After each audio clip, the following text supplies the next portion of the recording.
series continues on as we make our way to the West Pod in Providence Park in Portland, Oregon, as the Portland Thorns take on Utah Royals FC. Welcome in. I'm Josh Tolan. With me is former NWSL player and Canadian international Kaylin Kyle. And Kaylin, for both these two teams, they're looking for their first match of the fall series. It's been pushed back for Portland due to air quality restrictions, but they are raring and ready to go. Yeah, these players just can't wait for a 90-minute 11v11 match. Obviously, Portland having to go indoors due to the air quality there. So this is going to be an exciting one. And then Utah missing a lot of players. So we don't really know what to expect of them other than a formation change, but a very exciting match moving forward. Fall series is a little bit different with it being separated by pods. We talked about this one being the West Pod, and then all 9 teams playing in the 3 various pods. You got the teams playing 4 games, 2 on the home, 2 on the road, all games in home markets, and then teams competing for the Verizon Community Shield.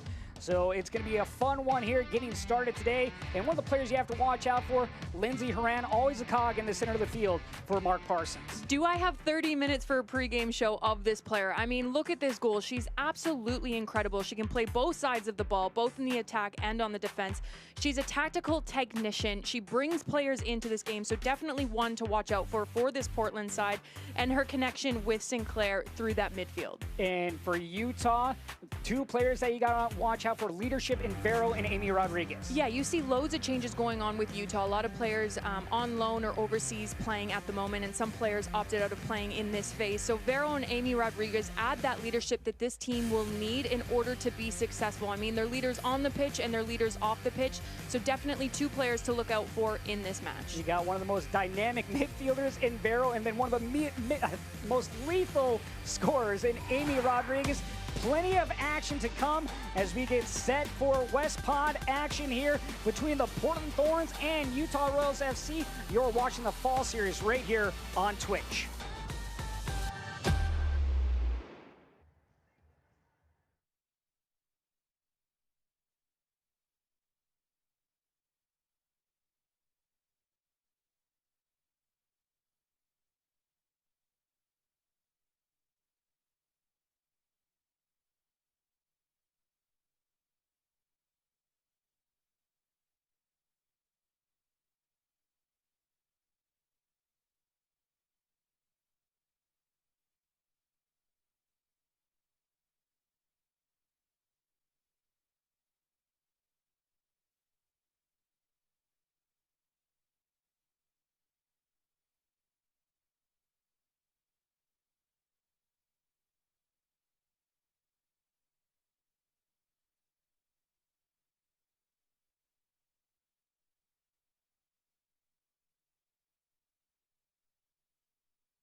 Welcome back as we get set for the Portland Thorns and Utah Royals as they will play in their first game here of the fall series. And for Portland Thorns, they are led by Mark Parsons, and you have some familiar faces in there as well as some new ones. Yeah, and it's an exciting squad, this Portland Thorns. They're going in this 4-3-3, but it's going to look more like a 4-diamond 2. And what I mean by that is Christine Sinclair dropping through almost as a false 9, and Lindsey Horan and Rocky Rodriguez playing a big shift from them today, along with Kristen Westphal and Megan Klingenberg up and down that sideline because of how the formation, and it's great to see Angela Salem back into this squad, defensive midfielder, and definitely going to be a rock in this team. And for Utah and interim head coach Amy LaPelbit, this will be the starting 11 that she will bring out for Utah Royals FC. Yeah, and we'll touch on Amy LaPelbit in a minute here, but we see a tactical change here as well, as long as a manager change. But usually from that 3-5-2, they're going to set up in a 4-3-3. Obviously,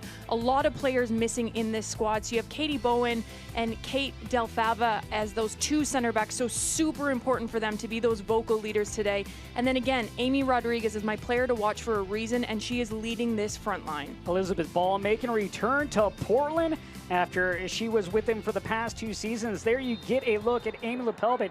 And just a little bit ago, Utah announced that Utah Royals FC head coach Craig Harrington and assistant coach Luis Lancaster have been placed on a leave of absence from team activities, including today's match against the Thorns. In interim, Amy LaPelbit has been named head coach.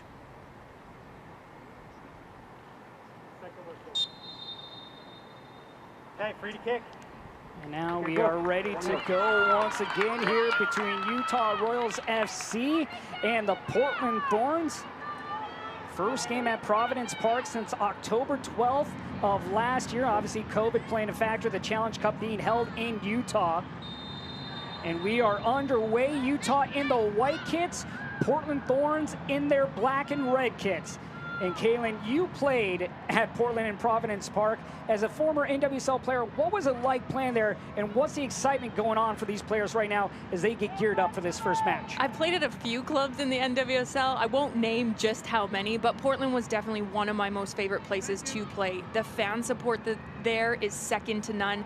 The facilities are absolutely incredible. I mean, we're looking at this picture right now. They do things properly. The ownership, from the coaching to the little things, giving proper nutrition, proper recovery protocols, having proper people in for injuries. I mean, it's just a class organization. Unfortunately, the fans can't be there today, so definitely not ideal for Portland because it is such an electric stadium to play in. For Portland, this is their first game. They were supposed to play OL Reign originally last week and then again on Tuesday, but because of air quality, that prevented the games from happening.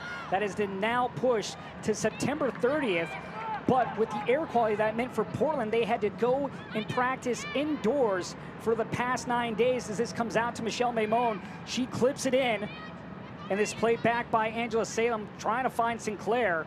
But what is the difficulty of that when you're not able to practice on a pitch like you have here at Providence Park? Oh, it's extremely difficult. I mean, I grew up in Saskatoon, Saskatchewan, where it's about 8 months of winter, so we were indoors all the time, and it's extremely difficult because the pitch that you're playing on is so much smaller. You can't play those 11v11s. You can't, play those long ball patterns of play because the facilities just don't allow it. So it's definitely difficult. But if I can say anything, Mark Parson has this team ready and prepared. He's an absolutely fantastic manager, and we will see it today on the pitch. He was, of course, concerned with the people that are suffering from the wildfires and really trying to keep a perspective on that, as Portland's Megan Klingenberg will play it into Angela Salem. Salem, the veteran, look to go out wide. Now we'll bring it to the left side, back to Klingenberg. Klingenberg last year, 4 assists on the season. She's always dangerous on set pieces as she finds Simone Charlie, and then the giveaway. And the throw here looks like it will be for Utah, but for Utah, you get interim head coach Amy LaPelbit. You played against her. What was she like to play against, and what is she just like as a person? I mean, her accolades speak for themselves, but for me, it's her professionalism both on and off the pitch, how she represents not only females in sport, but soccer. I mean, she's just the perfect pro. And on the pitch, you were mesmerized by her. So I'm not shocked that she's been so successful in the managerial side of things. And it's a great fit. I mean, a female coaching females, a former player in the NWSL. She's won everything that you can win, from World Cups to playing in Olympic Games. I mean, I would have loved to have been coached by her, if I'm being completely honest. So it's an exciting change for this Utah side. She's the first former NWSL player to coach an NWSL game, and you just talked about some of her accolades. World Cup with the United States national team, Olympic gold medal. She also won 2 championships with FC Kansas City. And you talk about her coaching. Well, just last year, she brought the Utah Reserves to the final of the Women's Premier Soccer League. Yeah, and it's her communication too, and you'll see her. She's a very vocal person, but not in a stressful way. She's very demanding. She was a very demanding player, so we'll probably see that here today. Demanding of what she wants. A tactical technician. She's got the knowledge of the game. She's got the brains of the game. She's played at the highest level. She's played under stressful situations. So like I said, she's the perfect candidate to come in here for, I mean, you look at it, manager change, missing players, tactical changes. She's absolutely perfect for this job. You look at Amy Lepelbe, one of her former teammates. She is now coaching in Amy Rodriguez. She'll be also coaching against Becky Sauerbrunn as that pass is cut out by Lucy. Lucy looking for Charlie. And Ball heads it away. Diallo will play it back to Ball. Diallo still on loan from PSG. She made her run here with Utah Royals in the Challenge Cup. Zierra King getting her first professional start. She also had her first NWSL goal in the opening 4 games. That one coming up against Houston in the very first as that is played out. And we will have our first corner kick. Great look there at Simone Charlie, who also had her first NWSL goal. That one coming in the Challenge Cup as well when she scored against North Carolina in the opening round. And we've already seen 4 minutes into this match just what this system allows Portland to do. When you play a tight midfield in that diamond midfield and have Rocky Rodriguez and Lindsay Horan tight across, it allows Megan Klingenberg and Westphal to drive forward. Short corner, Klingenberg plays it up top, Westphal. Rodriguez was trying to poke that forward, but comes back to Salem. Loops it over, chance for Lucy. Second straight corner here for the Portland Thorns. For the Thorns in the Challenge Cup, they didn't win a game in the opening group play. They were 0-1-3, and then they ultimately fell to Houston in the semifinals. Klingenberg plays it in. But one thing we can take from Portland in that tournament, they only conceded 4 goals in 6 matches. They were extremely tough to break down defensively. Their work rate was second to none, and that comes from personnel on the pitch. So yes, they didn't really have great scoring opportunity. Well, they had loads of chances. They've created 58 chances, but only put, I believe it was 3 goals away. So hopefully the more games that they get, the more repetition that they can play with, the more goals will come from it. They have the players to do it. I mean, they have unbelievable talent on this team. Christine Sinclair, like I said, almost playing as that false 9. Lindsay Horan, she can do it all, whether it's set pieces or just from free play. They did defeat North Carolina in the quarterfinals. As this is played forward, King connects with LaPonta. Ratcliffe into the area. Plays it to the spot, but no one there for Utah Royals. Sinclair will play it wide to Lindsay Horan. Lucy looking for Sinclair, but she overruns the ball. Lucy back on top. Rodriguez. Rodriguez in her first season with Portland since coming over from Sky Blue. Really beginning to settle down in that midfield as she's made adjustments, as Mark Parsons has said, but he's loved what she has brought to the club and just looks forward to what she continues to bring. Klingenberg links up with Rodriguez, finding Horan. Horan playing it back, and Ball chops it down and cleared away. This one sent high into the sky, headed backwards, but no one there for the Portland Thorns. Abby Smith getting the start today. She started 4 games in the Challenge Cup. She had 2 shutouts in that. Last year, she didn't start a single game in 2019. You have to go back to 2018, the last time she played in an NWSL game before the Challenge Cup. Horan sends it forward. Charlie. She'll play it right back to Horan. Salem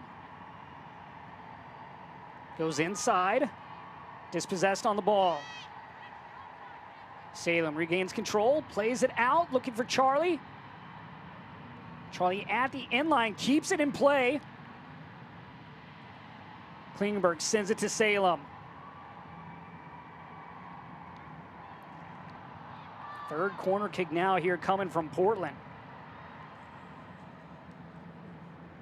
Yeah, and this is just a huge key to the match for me from Utah. There's a manager change, missing players, 7 key missing players, tactical change, switching from a 3-back to a 4-back.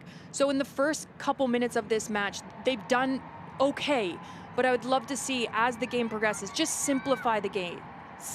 Stay compact and connect the first pass moving forward just to build confidence. Salem plays it in the spot, and that one played out by Katie Bowen. Rodriguez, always dangerous with the ball at her feet. She is brought down by Rocky Rodriguez.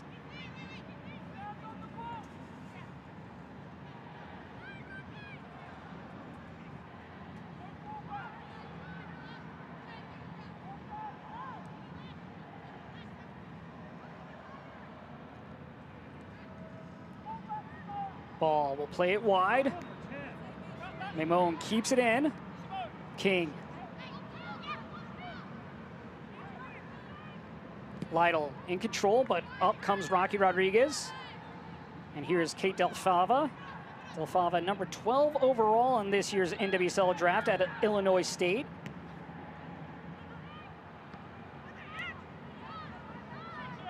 Mingus, the 7-year vet. She'll find Kelly Hubley. Kelly Hubley last year played in 3 games at this year's Challenge Cup. She started 5 games. She used to play outside back, but now moving into the center back position as Radcliffe drives at her. And a good tackle there by Kelly Hubley. Chance here now on the corner for Utah Royals FC. And this is much better from Utah, staying defensively compact, first pass forward, but keeping hold of that first pass. It allows numbers to get up in and around the ball to get opportunities like this on set pieces. The delivery. Headed up by Sinclair. Ball plays it back. Diallo. She'll go out wide. Giving chase is Klingenberg. She gets to the ball first.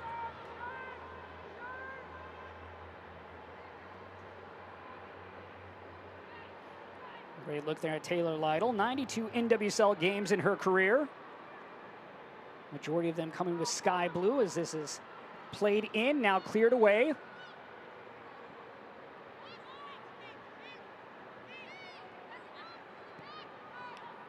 Delfava will play it to Ball. Ball coming in that trade with Becky Sauerbrunn being moved on to Portland. Sauerbrunn could possibly see action tonight as a substitute.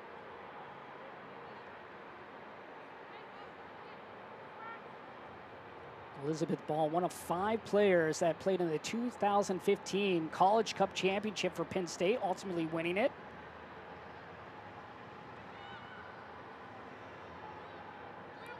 Mingus.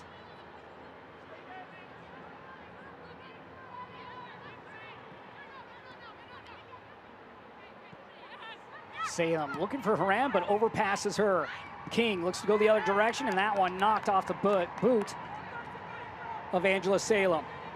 And I've been a big fan of Angela Salem. I've played against her. She was one of those players that's extremely tough to get by. She never stops working. She doesn't get the credit that she actually deserves. She's one of them that just goes about her business a little bit like a Desiree Scott from Utah, obviously missing from Utah at the moment.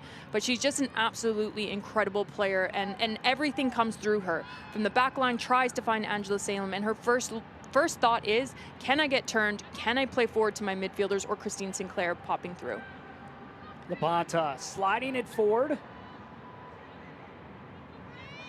Salem turning away from Rodriguez, plays back to Westphal. Westphal the last 2 seasons with Seattle Reign, now OL Reign. Portland with plenty of experience, but also some younger players on the squad.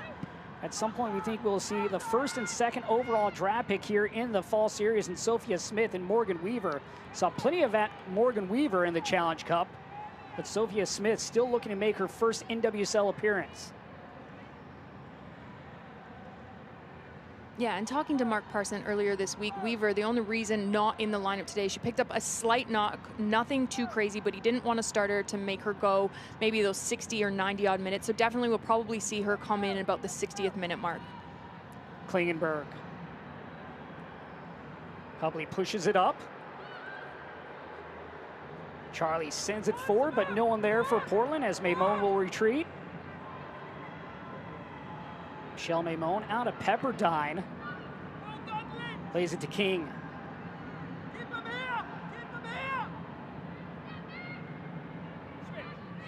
Mingus playing up. And this is one good thing of not having fans in a stadium. You can actually hear the communication between players, between the coach. You can hear Mark on the sideline saying, high press, stay here, keep them locked in. So that's one angle that I do love about it. Obviously, I miss the fans. As a player, there's nothing better than walking out into a full stadium, especially here in Portland, because the fans are absolutely insane. They're crazy, and they just give you this adrenaline and this rush that you don't get with no fans in the stands. Klingenberg plays it down the line, looking for Lucy, connects. Portland looking to build here. Salem going over the top for Haran and just out of the reach. And again, Angela Salem just in the right spot all the time. She plays in pockets. You can always see her head on a swivel. Here, Klingenberg finds her head on a swivel, gets her head up, already knows that that run is going into the box. Lindsey Horan. It was almost like that set piece we watched in the warm-up of her finishing it. But this is why Salem is such a smart player, because she doesn't overrun, she doesn't overwork. She just uses defenders as decoys and then just pops off of them by like 2 or 3 steps, gets on the ball, and she already knows where she wants to play the next pass. If you can't tell, I'm a big Angela Salem fan, everyone tuning in. Salem with 5 starts in the Challenge Cup. She has had quite the professional journey along with many of these different players as Charlie takes advantage of this turnover at the end line. Just can't get there. She runs out of room. For Utah Royals, they had 2 clean sheets in the Challenge Cup, but their issue was not finding goals in their final 3 games. You got to wonder, maybe he's switching back to this 4-3-3 and having Amy Rodriguez up front. We'll see what they can bring here in terms of scoring chances. Neither one able to get anything on frame as of yet. Portland, they're another team that struggled finding goals as well in the Challenge Cup. Last year, they had 40 on the season. You got to think it's only a matter of time before Sinclair and Haran get things going. But if you can get a boost from Tyler Lucy, that'd be great as well as Simone Charlie, who had her first career goal in the game against North Carolina in the opening round of the Challenge Cup. And again, they're creating chances. They're just not finishing their opportunities. But the build-up play's been fantastic. But this comes with, you look at the season that they've had. They've come into preseason, and then it's been shut down due to COVID. They've had months off. Then they've had a tournament that no one's ever played in before. No one's ever been put in a situation where you've been in a bubble, and they did extremely well. You could see the togetherness on all the teams. So the goals will come. The more games they get, the more reps they get, the more training sessions they get. I mean, you look at Portland right now. They're training indoors because of air quality, which is terrible with what's going on with the fires. But they've just been put through so much as players. So it's incredible to see. I thought this game was going to be a little bit more chippier in the first 10, 20 minutes, and it's actually been good football. You look at talking with Mark Parsons, he made a joke about they could win an indoor championship right now, but he was excited to get back on the pitch and play on a full field. And right now here, Portland possessing the ball early in this one against Utah Royals. For Utah, they finished 4th in the Challenge Cup group stage, but fell to eventual champions Houston on penalties after the scoreless draw in the quarterfinals.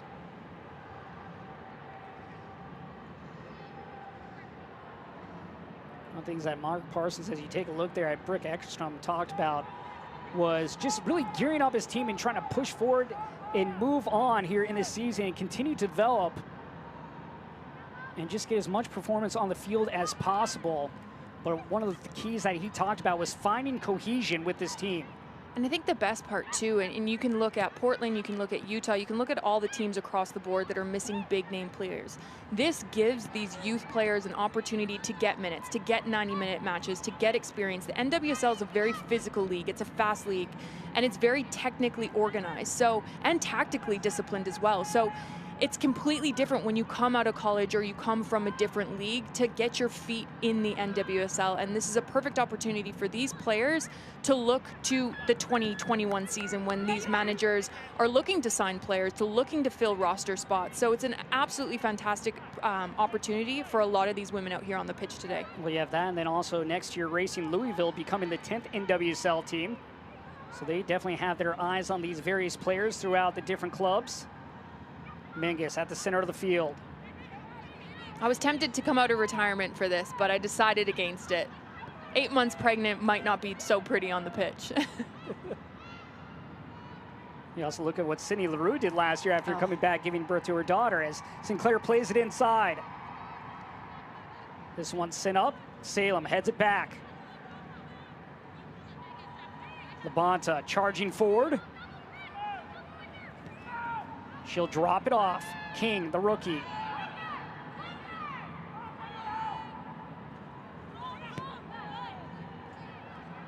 Del Fava. She'll play it out wide. Lucy giving chase, but she's going to run out of room on the far touchline. There's a look at #1 overall pick, Sophia Smith, who's hoping to get her first minutes in the NWSL here. She had a bit of an injury in the Challenge Cup. She, of course, coming out of Stanford. Emily Sonnet, part of the trade that brought that #1 overall pick to Portland, sending Sonnet to Orlando. One of the things that Mark Parsons added in the draft between Sophia Smith and Morgan Weaver are 2 players that can threaten and score goals.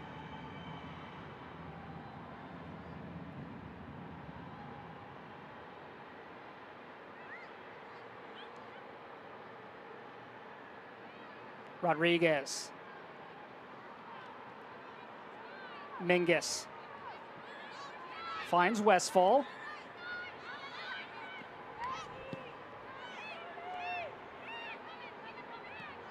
Patience here by Portland.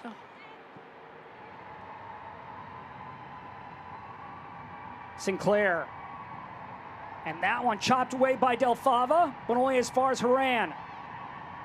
Puts it to Sinclair with a little flick, and Abby Smith at the right spot.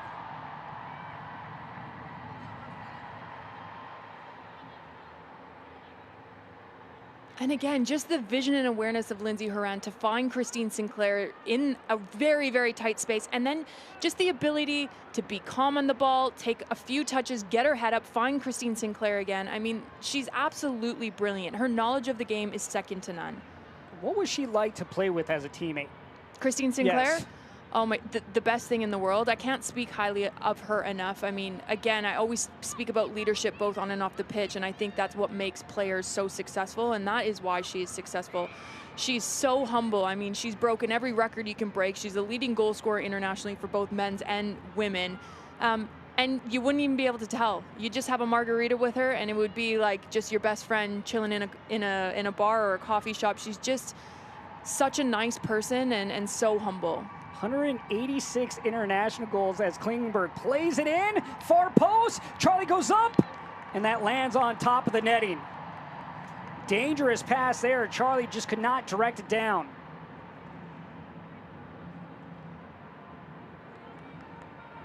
And again, in this formation, when you have a diamond midfield, it's so important for your fullbacks of Megan Klingenberg and Westphal to drive forward. And this is why Mark is able to have a system like this, because Megan Klingenberg, not afraid to get forward, has a great left foot on her, great strike, and she can whip balls into the box. Now, I'm interested to see, I might have loved to have seen that been left for Christine Sinclair, just because she was unmarked at the back of the box. You look at Megan Klingenberg, you're talking about her whipping in that pass. Last year, 39 successful crosses and corners, which was first in the NWSL.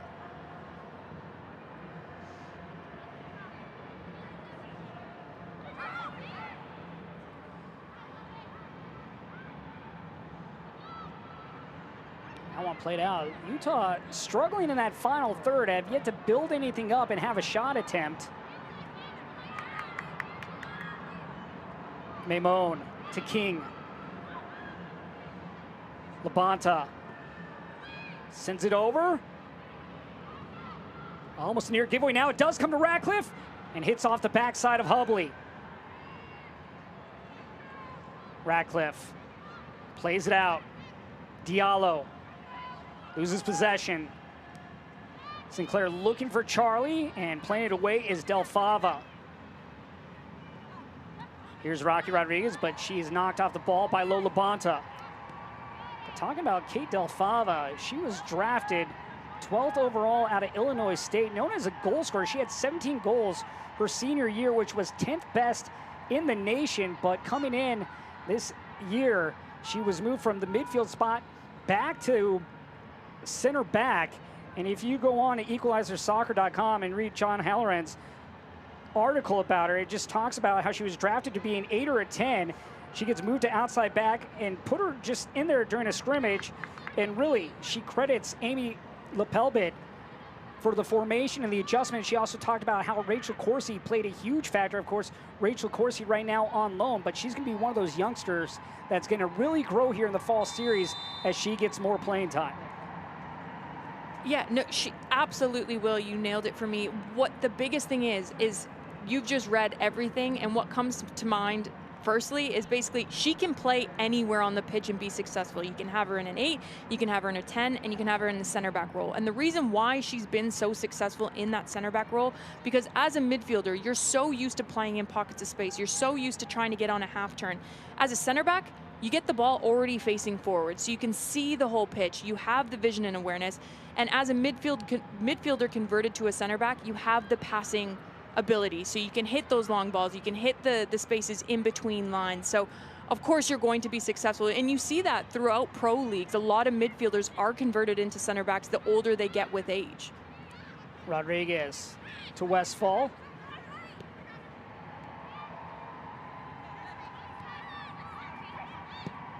Westfall with the diagonal ball. Knotted down. Radcliffe turns. Looking to avoid Klingenberg. Now Haran over to help.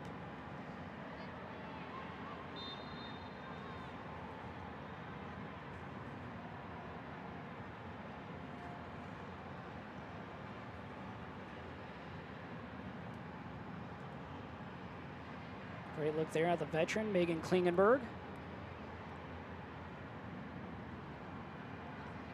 She was also a defender that I hated going up against because she would never give up.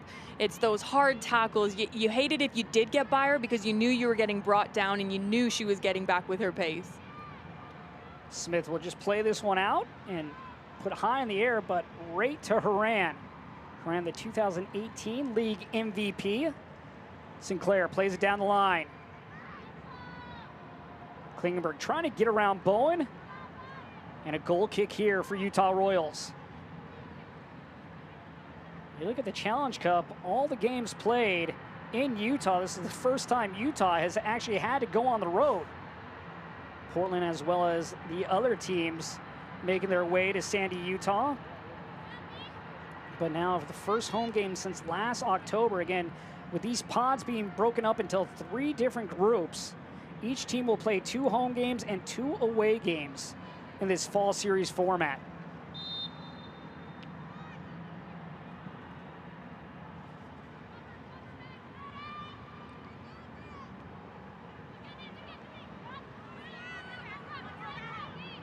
King lays it back, but right there is Rodriguez. Too heavy of a touch, though. For Utah Royals, in their history, they have actually never scored at Providence Park. You have to wonder if today might be the day as Charlie plays that out.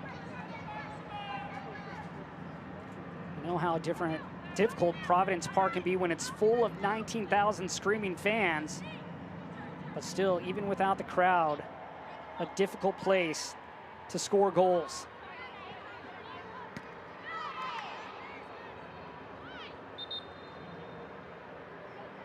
See if Amy Rodriguez can get going here for Utah.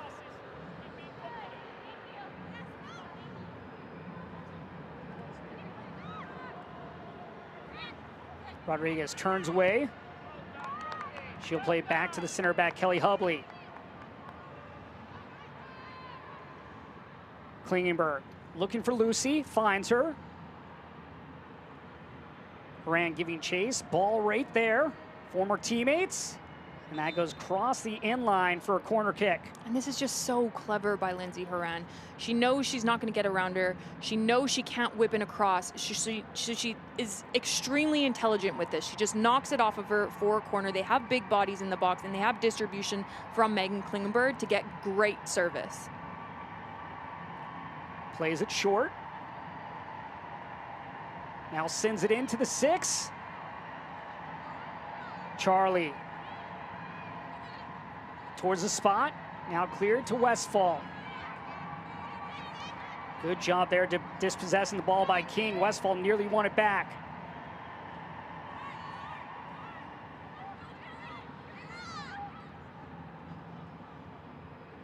Ball will play it out wide. And I'd love to see Utah just play a little bit quicker. You look at how fast Portland get back into positioning.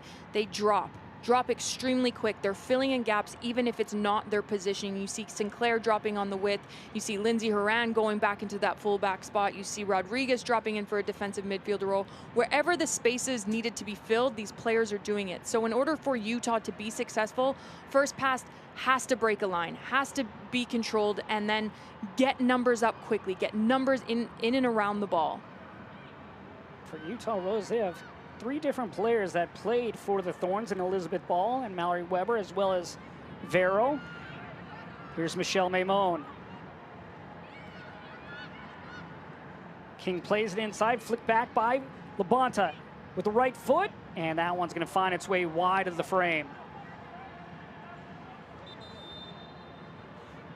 We will have our hydration break. We are scoreless between the Portland Thorns and Utah Royals.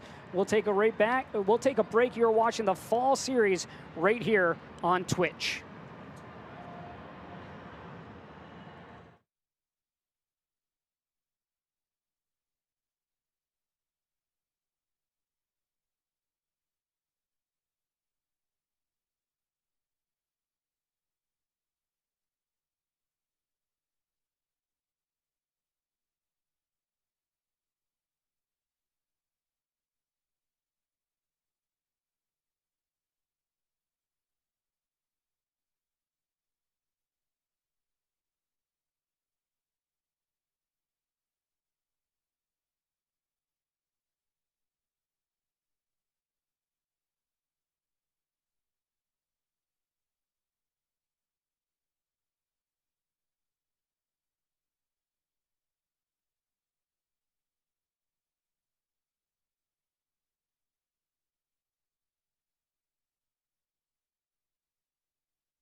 Welcome back. Scoreless here at Providence Park as we come out of the hydration break. Josh Toll and former Canadian international Kaylin Kyle with you this afternoon as both these two teams playing in their first fall series match. Again, fall series broken down into 3 different pods. This is the West pod, which contains Portland as well as OL Reign and the Utah Royals.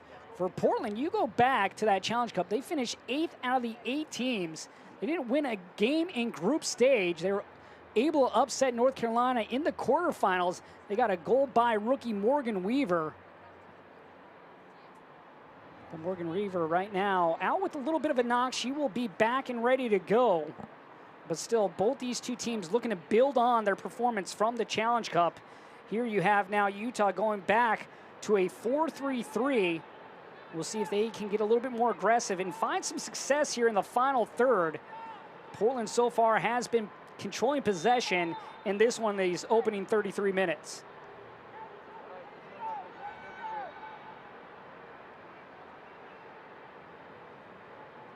One of the things that Portland has, they do have 14 players that returned from last season.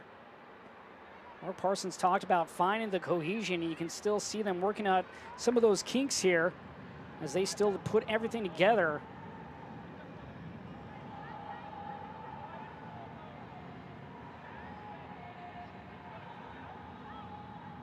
Hubley will play it out. Klingenberg. She'll play it into Salem. Good through ball looking for Klingenberg. Cuts it across with the left, but too far in front of Hubley. Labonta pushing forward. And she's knocked over from behind from Christine Sinclair. And this is great from Labonta. I was speaking about this earlier. Break the first line of pressure, whether that's with a pass or a dribble. And I love what Labonta does here. She knows that there's no players around her, so she's just going to keep driving. She can feel the pressure coming on her, so she wants to collect this foul just to give her teammates time to get up, take a breather, and reset. Labonta, the 27-year-old out of Stanford University, won a championship with Cardinal back in 2011.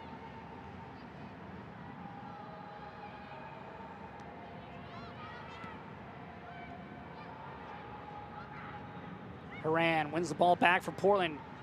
Going direct, looking for Charlie. Charlie cuts to her left.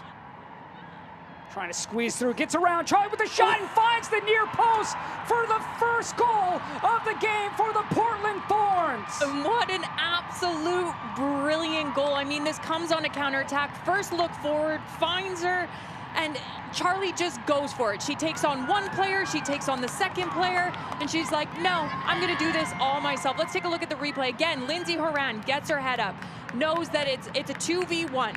I'm thinking here, hold the ball up, allow players to get, she goes, no, I'm gonna go by one defender, and I'm gonna go by the next defender, and I'm gonna slot this one bottom corner. This is absolutely brilliant from Charlie. Look at her feet here. She's absolutely dancing around players.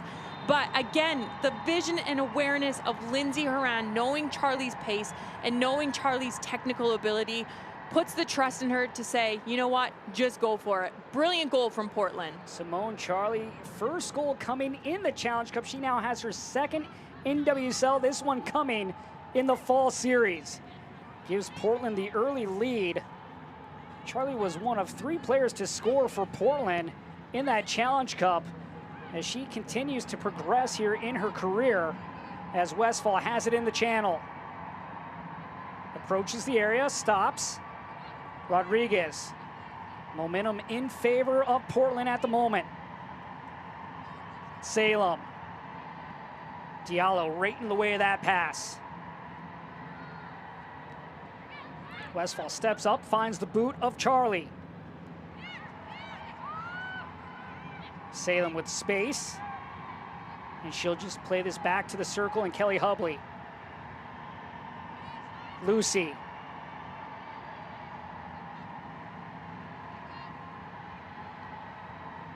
Radcliffe wins the ball for Utah as she navigates forward, and coming up and making the tackle is Hubley. Hubley trying to squeeze through, plays it outside, but no one there for Portland.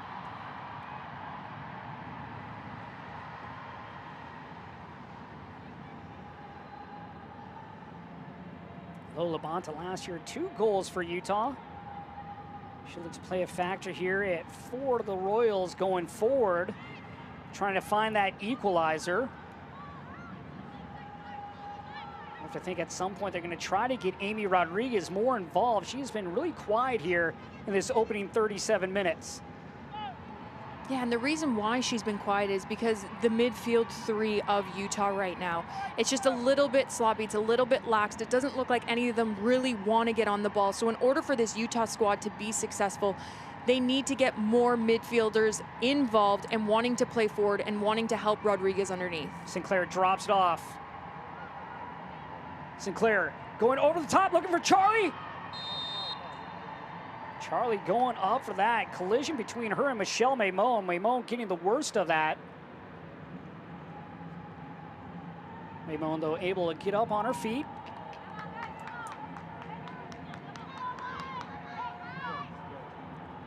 And again, tactically, when you do play against what Portland is playing right now, they're playing this 4-diamond 2. The spaces are on the width. So instead of Utah trying to slot balls through the middle, they need their fullbacks to get forward in Maimon and Elizabeth Ball. They need them to want to get on the ball to create those overloads and to have King and Radcliffe more involved in this match, because playing through the middle against a diamond is extremely difficult to do. Del Fava steps in front of that pass. Labonta looking for King. King driving forward. Looks for Lytle.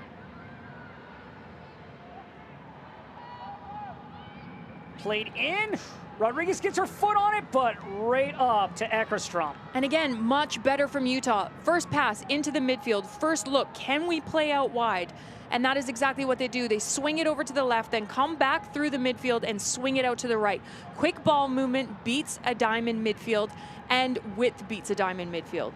Great chance there for Amy Rodriguez. You go back to Britt Eckerstrom. She filled in superbly for Bella Bixby in the Challenge Cup. In the game against North Carolina in the quarterfinals, she made 11 saves to help lead her team to victory.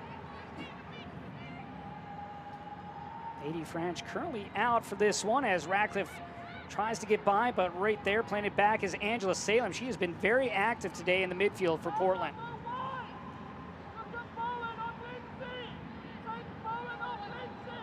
You hear Mark Parsons once again shouting out instructions. Ball heads it up. Horan. Looking for Lucy. Good job there by Delfava of shielding off Tyler Lucy, allowing Abby Smith to get to that ball. And that's what makes Lindsay Horan so dangerous. Her ability to not only dribble past players, to play that tiki-taka style football, because her knowledge of the game is so good, but it's her distribution on long balls, knowing when the back line is high, knowing when to play long and when to play short. She's just an absolutely incredible player to watch.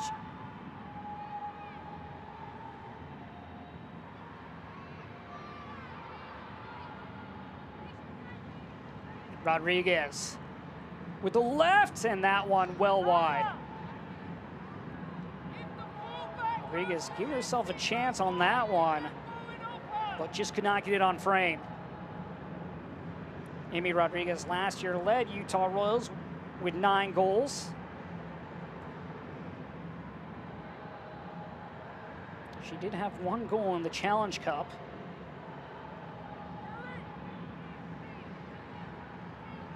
Quiet day so far for Britt Eckerstrom. 1 dangerous chance, but Rodriguez wasn't able to get any quality behind the shot, which made it an easy save for Eckerstrom.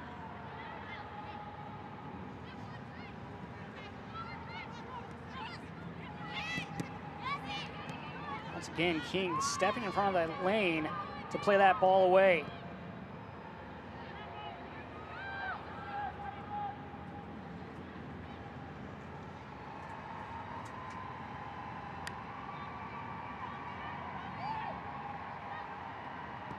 Minguez goes out wide. Rodriguez. Coming to clear that away was Ball. Klingenberg. And that one hits off Delfava. Klingenberg chasing at the end line, lets it go out for a corner.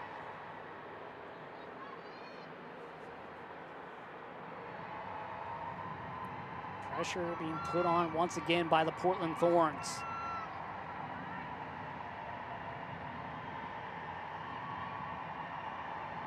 For Portland, the first time playing outside in 10 days as this is played in. Of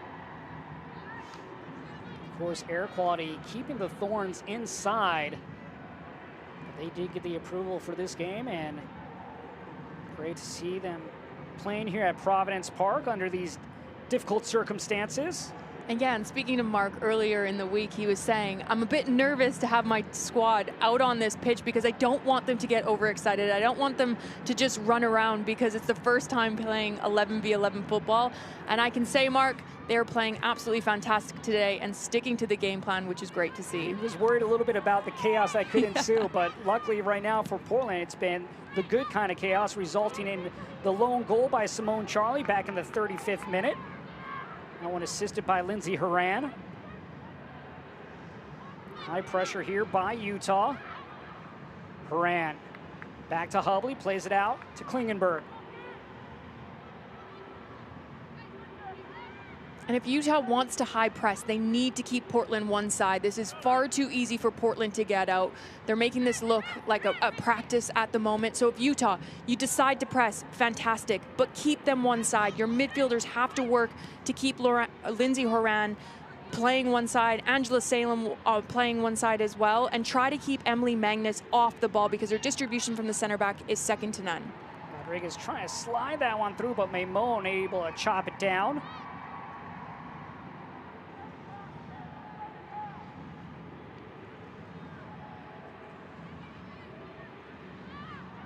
Lytle gives it away. That one passed behind Sinclair. 2 careless turnovers for both sides. Maimone looking for A-Rod, but right there is Mingus once again.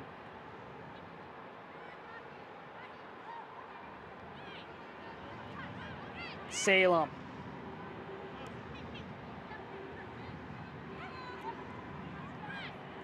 Salem inches forward. Sinclair. Charlie gets around one defender. Now it works her way inside. Charlie to her left.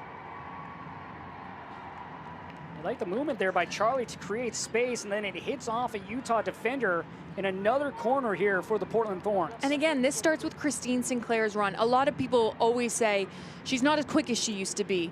Well, guess again, she is. She's such an intelligent player that she can make those channel ball runs. And again, speaking to Mark Parson earlier this week, he had said, we play this system so Sinclair can drop through so she can find the ball in the feet. But the best part is usually when they go down a goal, it's Christine Sinclair making those channel side runs, making those ball side runs, getting in behind defenders. Because she's so intelligent, she usually gets there first. Back post ball, headed away.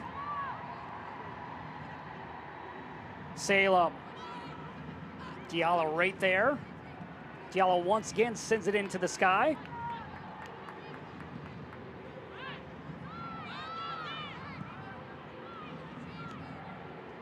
Westfall. Klingenberg. King knocks that out of play. Throw here for the Thorns.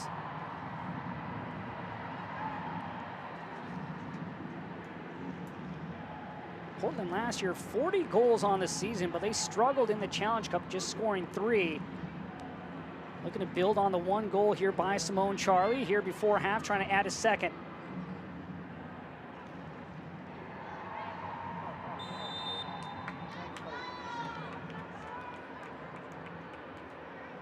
Offside flag there up against Portland.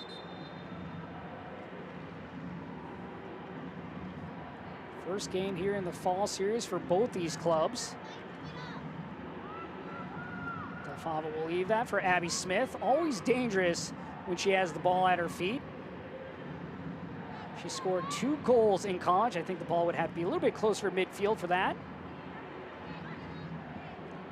She plays it up.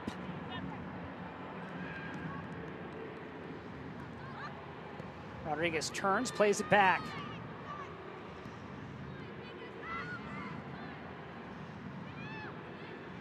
Score is Portland 1, Utah 0, as we are just moments away from halftime. Hubley. This one drop back.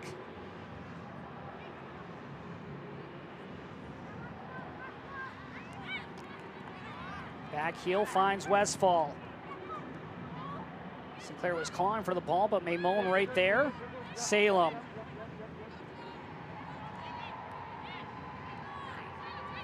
Ball playing well up, trying to win the ball back for Utah. Come on.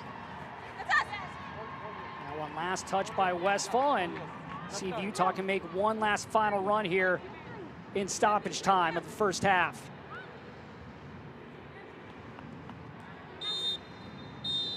And there is the whistle to end the first half. Portland on top, 1-0. Kaylin, your thoughts here on the first 45? Yeah, Portland came out absolutely flying for not playing an 11v11 match in 9 games and training indoors. They've been superb in this first half. Started to get better in the final third as we saw the goal from Charlie.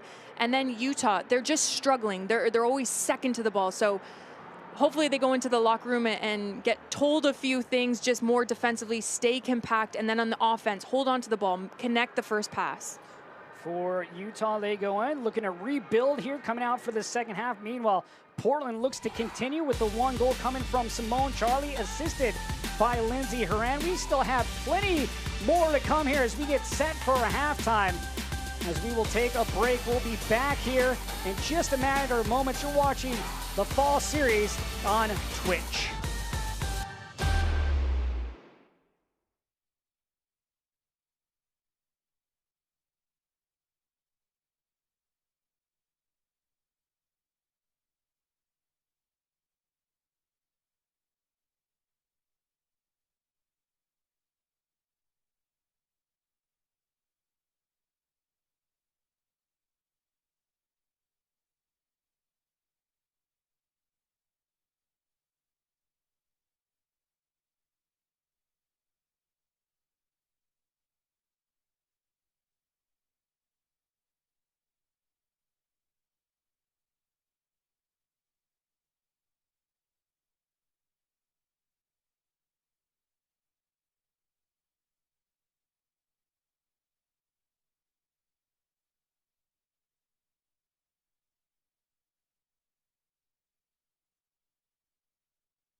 Welcome back. We are at half here between the Portland Thorns and Utah Royals FC. But we had Orlando playing in their first game in 343 days. Yesterday, going up against the back-to-back defending champ, North Carolina Courage. Well, North Carolina Courage, always dangerous here. A long ball sent up. Lynn Williams had a chance, but Ashlyn Harris well off her line to play that away from one of the most dangerous scorers, not just in the NWSL, but the world.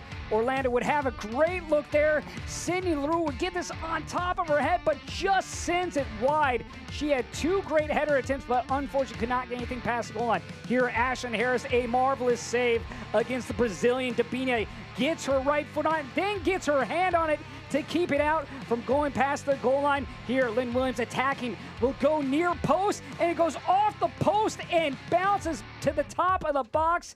And a big save there by the post for Orlando. Here, this one played across, and then rookie Carrie Lawrence plays it up and over the crossbar.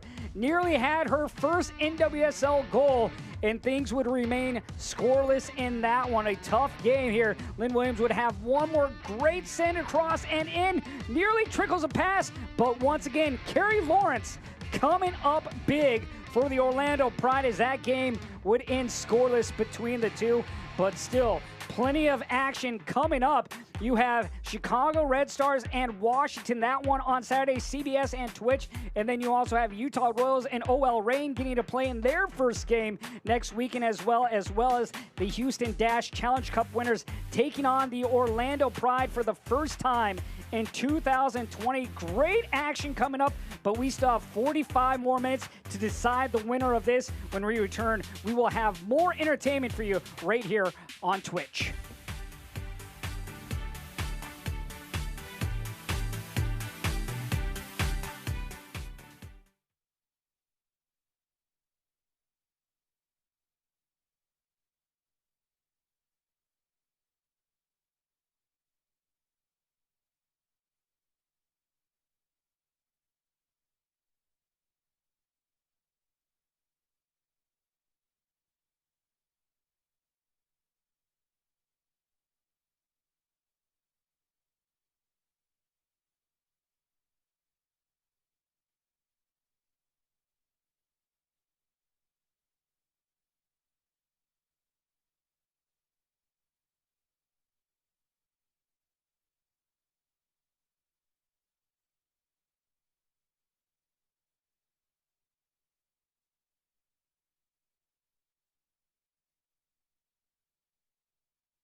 Welcome back. Portland up 1-0, 45 minutes in the book, and now we'll take a look at some of Portland's training session from over the past week. Just shift any way you want and shift the ball. It's exactly the same. I'm still one touch, she's still two touch.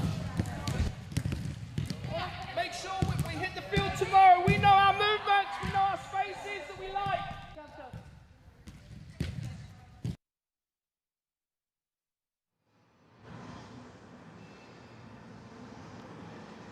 1-0 is our score. Portland on top. 45 more minutes, but when we return, we will have highlights and stats. You're watching the NWSL Fall Series on Twitch.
Welcome back. We are in half here between the Portland Thorns and Utah Royals FC. Portland up 1-0 as we now take a look back at the highlights from the first 40 minutes of play between these two clubs.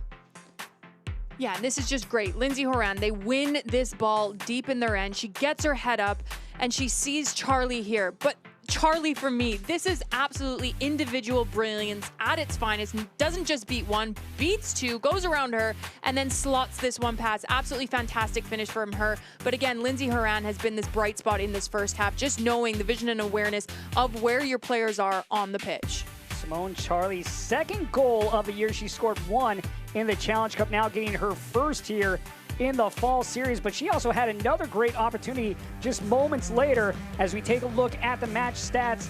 And Kaylin, one of the other things that clearly stands out, the possession going to Portland. Yeah, Portland have been in total control of the game. I would love to see them just change the quality of their crosses in the box because they're getting into great opportunities, but it's just that finished product. Whip balls in a little bit better. They have numbers in the box.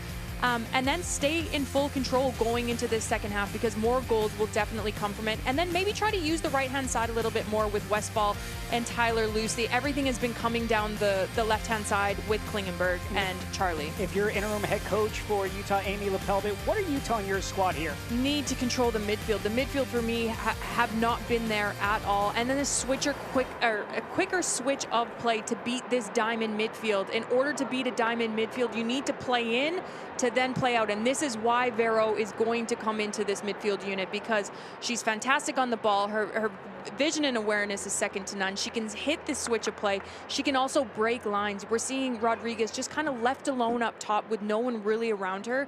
So Vero will be a key to this second half. Vero at the Challenge Cup, she had 1 goal and 2 assists. So we are told that she will replace Taylor Lytle as the first substitution of the game, and for interim head coach Amy LaPelbit will be made, and Mark Parsons will make one of his own as Madison Pogarsh will make her first appearance here in the fall series.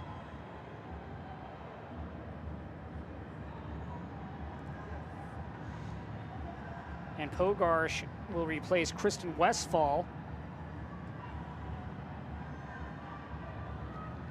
For Pogarsh in the Challenge Cup, she played in 5 games. This is her second year with the Thorns for the young 22-year-old. That was one of the things that Mark Parsons talked about, getting more youth involved here in the fall series, trying to find that cohesion with this team. As we are underway here in the second half, that one goes off the leg of ball. Played forward.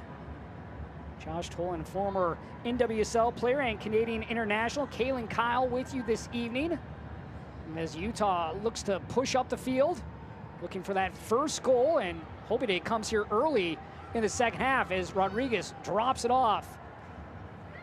Vero slides to her right, pauses, great pass to Rodriguez and just could not sneak that in. Rodriguez is saying corner kick.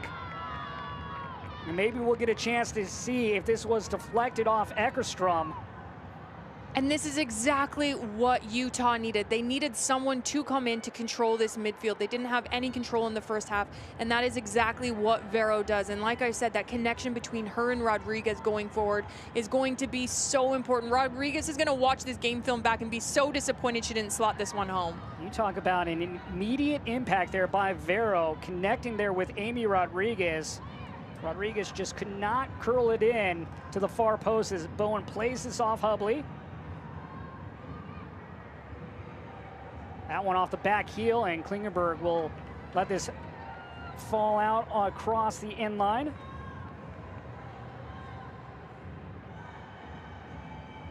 Rodriguez always so dangerous when she gets the ball at her feet. 9 goals last season. 1 goal in the Challenge Cup, nearly had her first of the fall series moments ago. Ball, the former Thorn, plays it out wide to Labonta. Sends it in towards the 6, and that's going to go right into the hands of Eckerstrom. And I like this from Utah coming out. Obviously, Vero adding a lot to the midfield, but again, they're starting to high press this Portland team. And it's great to see from them because Portland were so dominant in this first half. And again, it's extremely difficult to play on the road. You don't want to come out with too much of a high press because you're on the road. You don't want to give up an early lead, but they struggled in this first half. So I love that they're changing the tempo. And look, they're making Portland create turnovers, create bad passes, and it's quick restarts like this. This is fantastic from Utah right now. Klingenberg sends it forward with her left, headed up. Charlie, the lone goal scorer, drops it off for Sinclair. Ball. Here's Vero dropping off for Diallo. Horan last year second in touches in the NWSL. Played out wide, but headed down.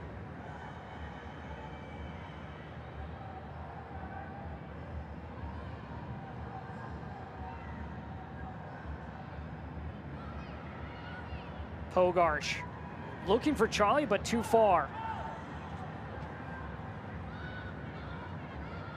The New Zealander, Katie Bowen, will bring it up.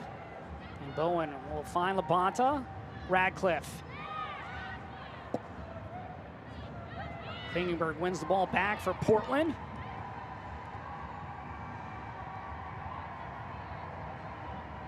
And again, here we see far too easily Angela Salem getting on the ball. So Utah need to sort this out, whether that has Rodriguez dropping back in, just sitting on Angela, or one of your midfielders, your 8 or your 10 in Vero or Labonta stepping on her, because everything's coming through her. She's able to get her head up. She's able time and space on the ball, and she's using her vision and her awareness and her passing to completely rip apart this Utah midfield.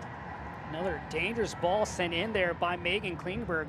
She was trying to connect with Lindsay Horan. If Abby Smith doesn't dive on top of that ball, Horan's going to have an excellent opportunity.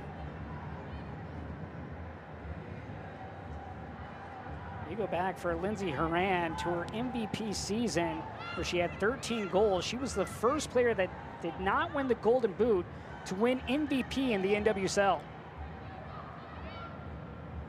A little off year last year for Horan, but back and ready to support here in 2020, and a different setup with COVID-19 playing a factor, and you had the Challenge Cup for 30 days in Utah, and now you have 4 games that every team will be playing in here in the fall series. Teams separated by pods, so you have the West pod, which is this one you're watching right now. You have the Northeast pod, as well as the South pod, as this is played in and smothered. Talked about the game that Eckerstrom had against North Carolina in the quarterfinals of that Challenge Cup, where she made 11 saves.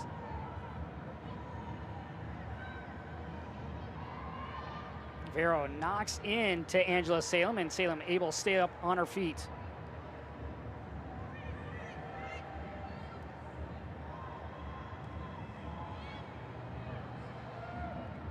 Hubley. Horan will play this back to Mingus.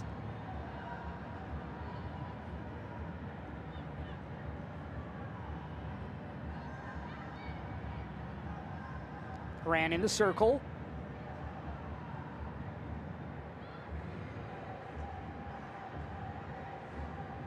Rodriguez.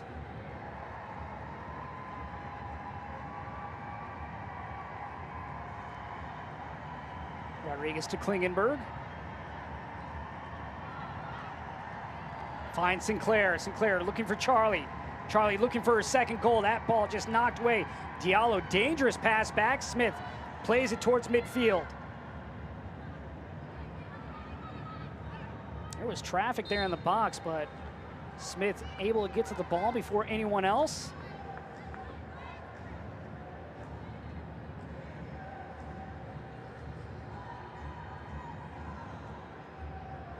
Now Klingenberg will set up for this set piece. And again, look at all the space that Angela Salem has. This is an easy tactical adjustment. Rodriguez either needs to drop back, or Labonta or Vero need to step up on her. It's far too easy, time and time again. Loads of time and space on the ball. Klingenberg goes outside. Charlie plays it in. Chopped away by Del Fava. Mingus, the 7-year vet, pushes it forward. Diallo. Here's Vero, who was inserted into the second half, looking for Radcliffe.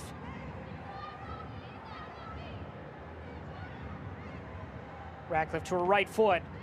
That one off Klingenberg, stays in play.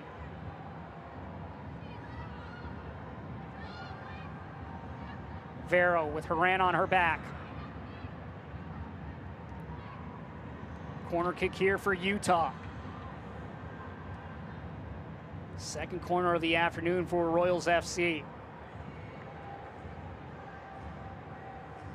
Maybe this is going to be one of those places where they can get things going in this final third as they look for that first goal.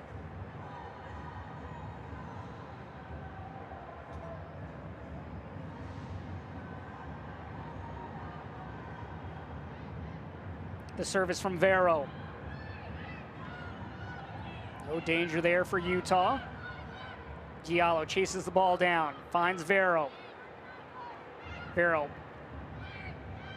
Inside, Rodriguez, Radcliffe. Back outside of Vero. Vero with the left foot going far post. King flicks it back, and that one lands on top of the netting.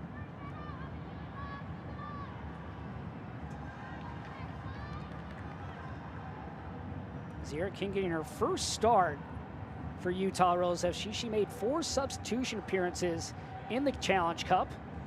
She had a big goal in the opening game against Houston in the first round. That goal coming in the 89th minute to tie the game up.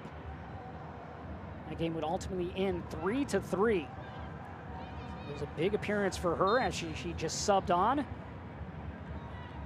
But now getting her first NWSL career start.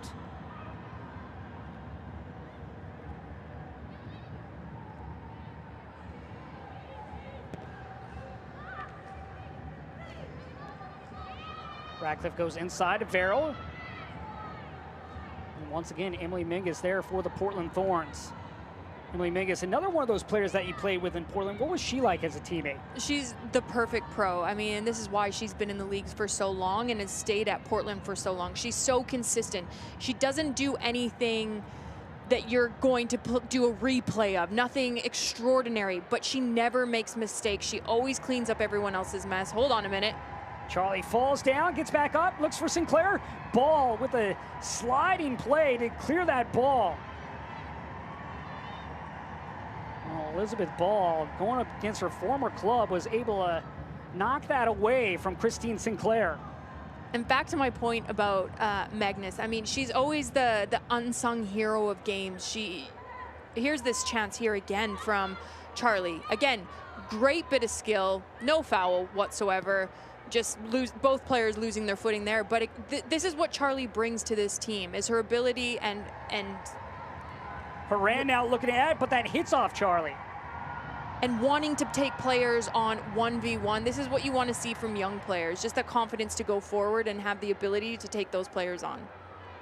Again, back to Magnus. Sorry, I kept getting broken up from great plays from Portland. But yeah, it's just someone that you want on her team, and this is why she's been so successful in the NWSL, because she's sturdy, she's a vocal leader, she gets the job done on and off the pitch, and she puts in the work. She's that one player in training. If you have a 4-against-4 team, you want her on your team because you know that she never wants to lose, even in those matches. Mingus over 100 NWSL games, all with the Portland Thorns.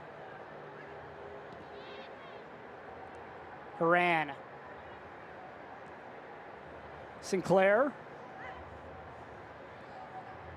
Sinclair, 9 goals last season. She did not score in the Challenge Cup. Of course, 186 international goals, best between male or female, as she passed Abby Wambach back in January.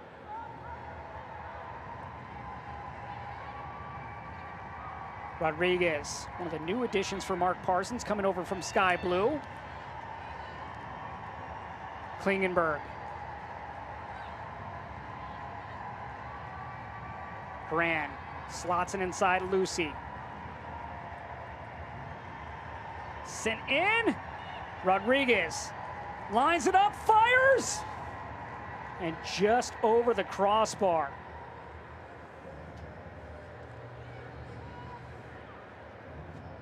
And again, this is great control, but once again, who does it start with? Angela Salem, absolutely no one marking her up.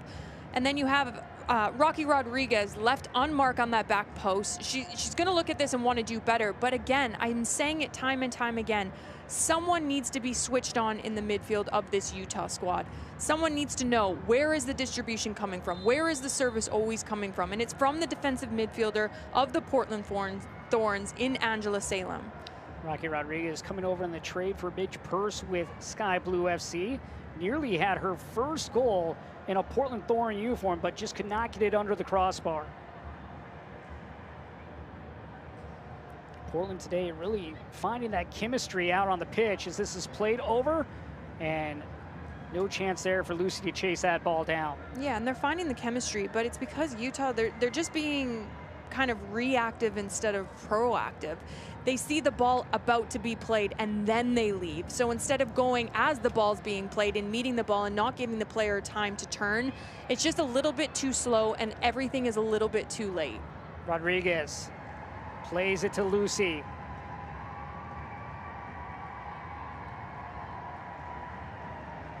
Looking for Charlie once again. You can see when Portland's in that final third, they are trying to find Charlie here. She had one goal in the first half. She had a second great chance just a few moments later. Charlie out of Vanderbilt. She was an All-American triple jumper.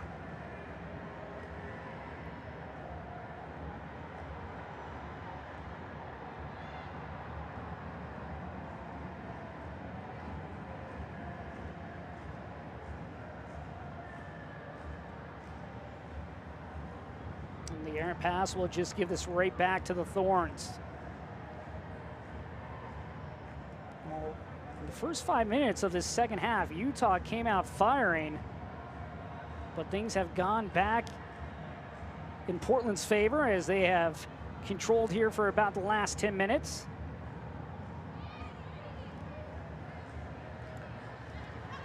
Here's Charlie. Just too far for Hran, and now Diallo will play into the circle. Labonta with a little room to roam. Rodriguez coming up, and that's where Labonta wanted to go, but stepping in front was Emily Mingus. Good recover there by the center back to keep anything from happening as Utah was looking for their first goal.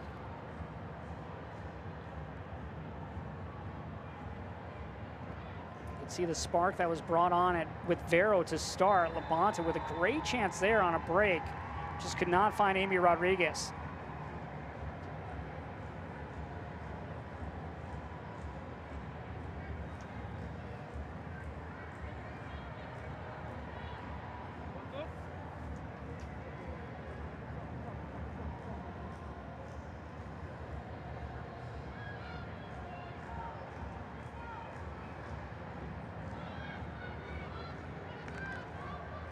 Bowen.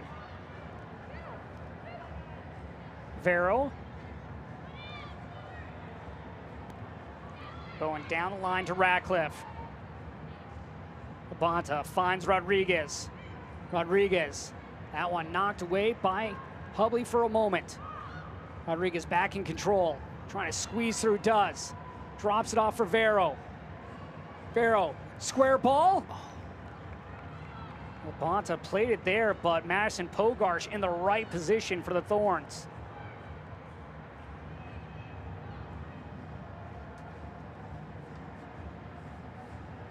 Lucy, this one finds its way out past the touchline, and now we will have a substitution.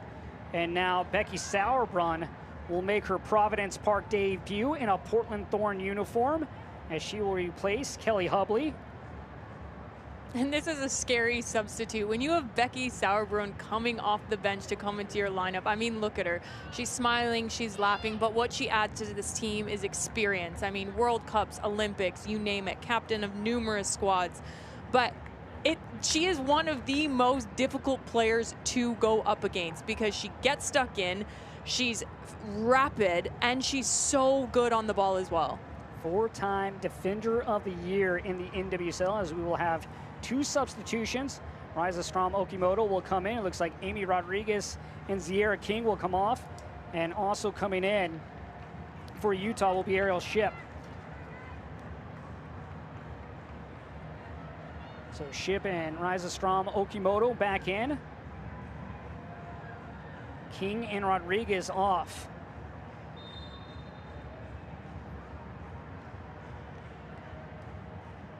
There's Sauerbrunn getting her first touch. Sauerbrunn, part of the trade that sent Elizabeth Ball to Utah Royals. Sauerbrunn did play in one game in the Challenge Cup before suffering an injury. Mark Parsons talked about how he did expect to give her minutes, and obviously with the substitution, seeing that now as he'll look to build her up a little bit more here in the fall series.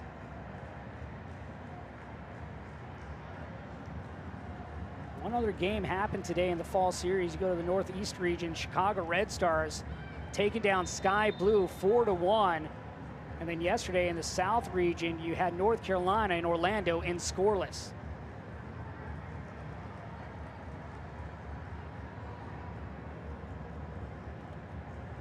One to nothing is our score. The lone goal coming from Simone Charlie in the 35th minute, assisted by Lindsey Horan.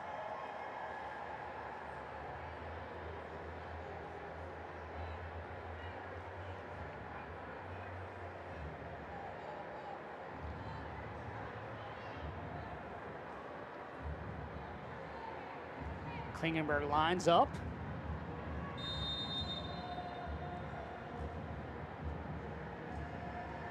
Into the box. That one just over the head of Lindsey Horan. She might have got a piece of that as it finds its way across the end line. And this is just great bit of set piece here. It looks like she does get a little flick on it, but absolutely superb ball into the box from distance. You go back to 2018, Lindsey Horan, 13 goals, 5 of them coming by way of a header.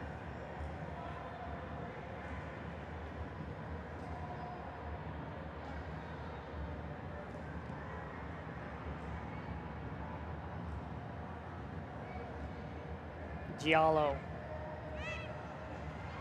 Bowen. Charging forward, Horan in pursuit.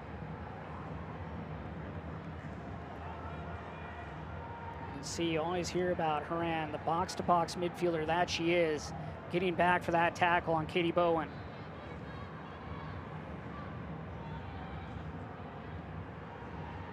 Corner here for Utah.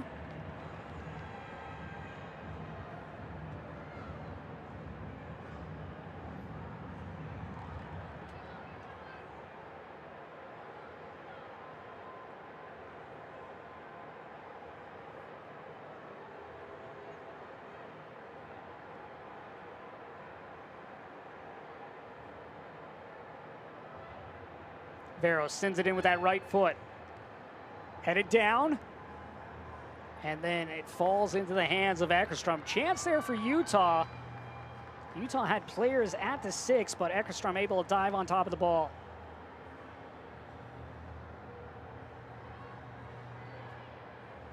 Weber was the player to head that down. Yeah, initially it's not a great header. You want to get this on frame, on target, hopefully for like a little bit of a knockdown, not to hit the ground first. And it just rolled up the body of Lola Bonta right into the arms of Eckerstrom.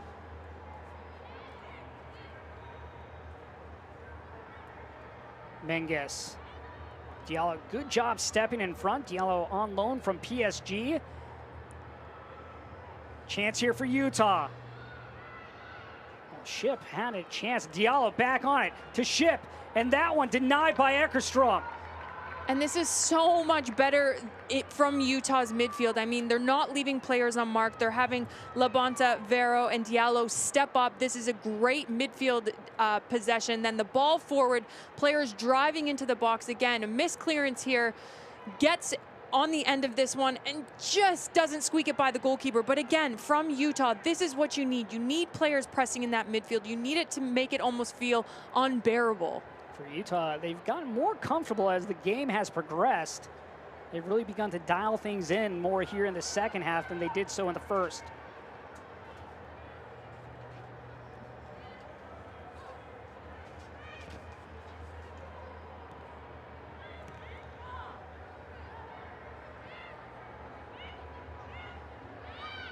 Salem.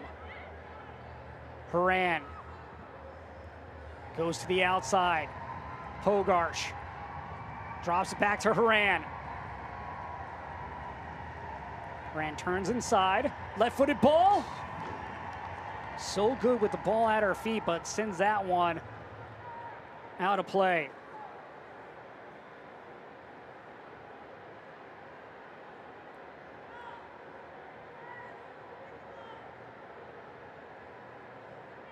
Great look at interim head coach Amy Lepelbit. Lepelbit, of course, plenty of experience with the U.S. national team. Won back-to-back championships with FC Kansas City. Also was defender on the best 11 in 2015, her final year in the NWSL. Has been with Utah since their inaugural season in 2018. Ratcliffe. Bowen lines it up towards the spot. No one there as Sauerbrunn puts it forward. Lucy will play it out. Weber retreats and lets it roll out of play. And now we will have another substitution coming in. Both teams allow 5 subs. And now we will see the #1 overall pick in Sophia Smith make her first NWSL appearance. And she will replace Simone Charlie. So Simone Charlie leaves with the lone goal in this one, and now Smith will make her NWSL debut. And this is great to see Mark Parson having the belief in a young player of Sophia Smith coming on the pitch, especially when Simone Charlie had such a fantastic first half. And then you look at this substitute. How good was Angela Salem today? She completely dominated the midfield, and you can see just with the coaches, well done, fantastic. And again, another player getting an opportunity in these matches. Gabby Seiler will replace Angela Salem. You look at Sophia Smith and what she did in her 2 years at Stanford. 17 goals and 9 assists as a sophomore. 7 goals, 2 assists as a freshman. Also helped win a championship in 2019.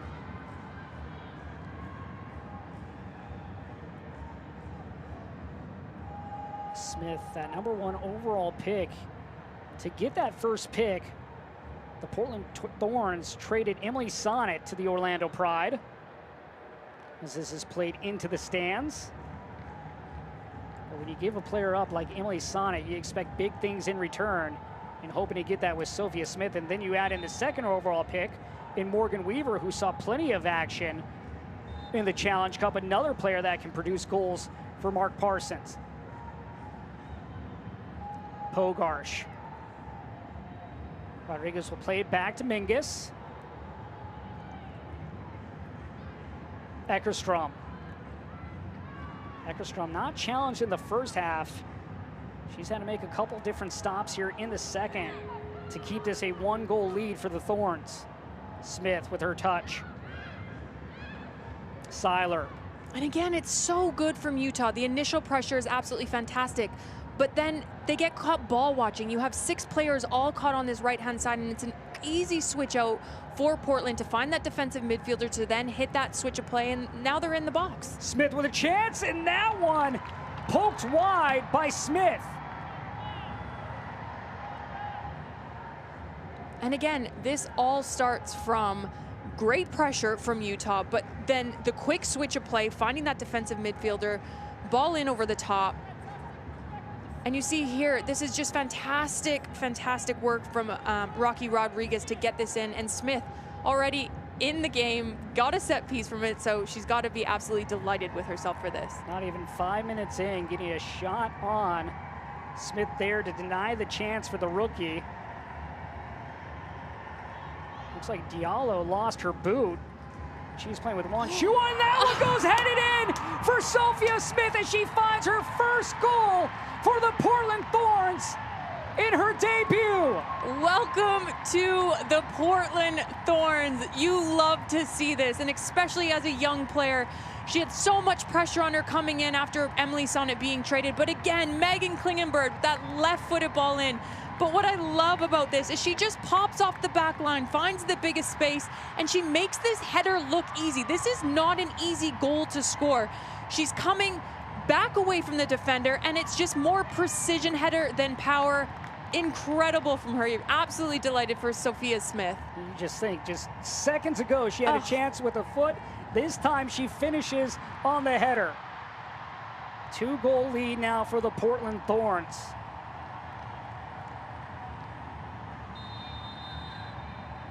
Those are one of those like feel-good stories. I can't stop smiling at the moment as a former player going into a debut game for a new team, especially out of college. This is completely different in the NWSL.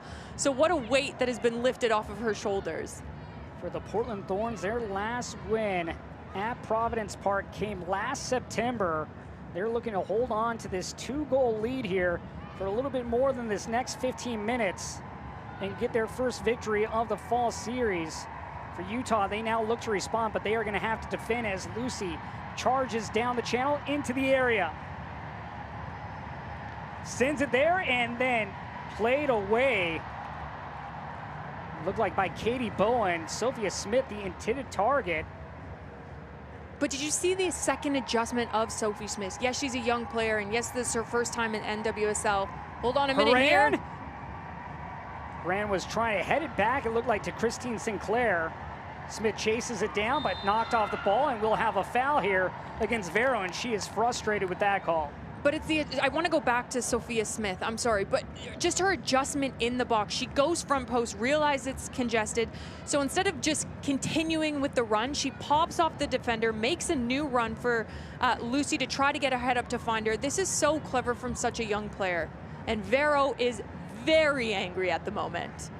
But you love to see this. This is what you want to see when you're 2-0 down, things aren't going right, and a player of her magnitude comes on the pitch. She's trying to take control. She's trying to get into the referee's ear to try to shift momentum at the moment. And now a dangerous chance here for Megan Klingenberg and the Portland Thorns as they look to add a possible third goal to the scoreboard. Klingenberg sends it in. Ball right there. Good positioning there by Elizabeth Ball. She's slow to get up.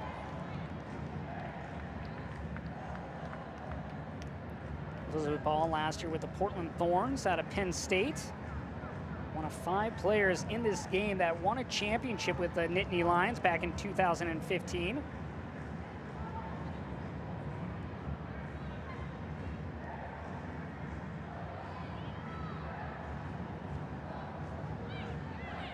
Klingenberg.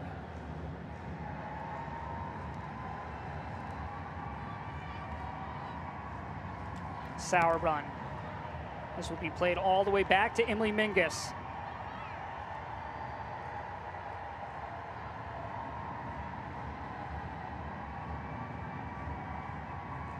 Seiler. Horan. Loses possession to Ratcliffe. Finds Ship.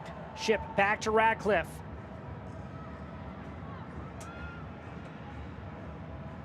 Ratcliffe sends it in, looking for Ship. And Mingus right there. Vero. Labonta lines it up. Hits it into the backside. Looks like Sauerbrunn was the player that got in the way of that shot attempt.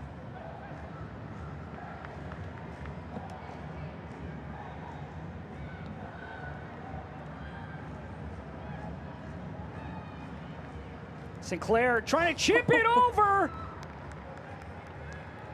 And that one just wide. And this is just cheeky from Christine Sinclair, and this is what you love to see. And this is why she is one of the leading goal scorers on both men's and women's side. She gets her head up. She realizes the goalkeeper is off the line. But again, great pressure, and she just tries to chip this one over. Absolutely love to see this from Christine Sinclair, and she's devastated this one didn't go in. Sinclair with 49 NWSL goals in the regular season. Nearly had her first of the fall series. We'll take a break here. Portland up 2-0.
Welcome back. Josh Toll and former Canadian Kaylin Kyle with you today as Portland leads 2-0 here in the fall series opener now between these two clubs. Of course, Portland was supposed to play last week, but because of poor air quality due to the wildfires, that game against OL Reign is now moved from now Tuesday to September 30th. Utah here trying to find a way to calm things down and get back into this game. They nearly let in a third goal. Christine Sinclair nearly played one over the top of Abby Smith, but it just fell wide.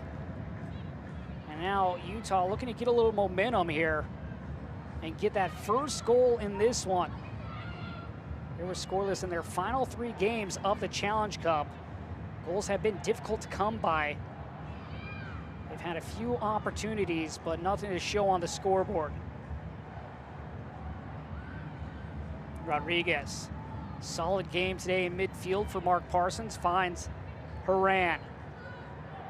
Looking for Sinclair. Sinclair with room to run.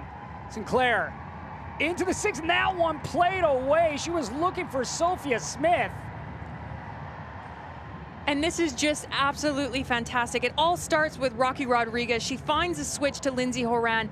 And say what you want about Christine Sinclair, she can still run at this age because she is so smart. She gets on the inside shoulder of that defender, or sorry, the backside shoulder of that defender, makes that channel side run. And instead of going to goal where you think Christine Sinclair, just take the shot, she gets her head up and plays this cleverly along the box. Klingenberg. Back post. Nothing going for the Portland Thorns.